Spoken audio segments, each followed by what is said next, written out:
with Asha, we had her baptized kind of a little bit later. She was a little bit older, like 2, I think. We were just trying to get family in town.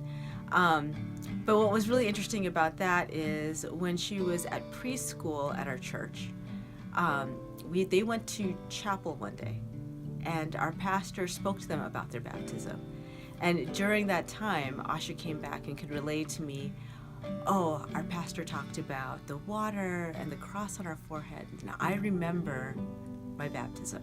And so that was a really cool experience. That same week, she kind of had that thought and that little, children's sermon in her head.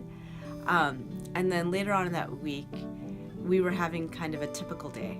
So our day was, school and then home, and then we had to do that whole nighttime routine and dinner and homework and get to bed. And we were late because of some reason, and we were tired, we were frazzled, and the mommy clock had kind of run out for me. So I put her in bed, and then I walked away. And then, 30 seconds later, I hear her sort of calling out to me, "Mommy, Mommy," and I stomp up the stairs, kind of like, oh my gosh, what's going on now? And so then when I get to her, she goes, "Mommy, Mommy." I said, "What, honey, what?" And she said to me, my pastor said that even when you're angry, God loves me.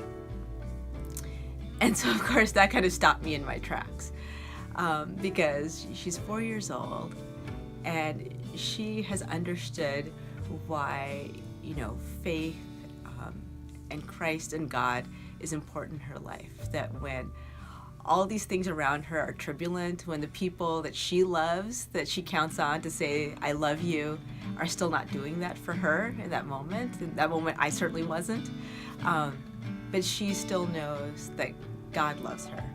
And that's something that I know that when we practice our faith, that will carry her forward throughout her life, no matter what the ups and downs are. And so that was just a really profound moment for us. Why Jesus? Because Jesus is love.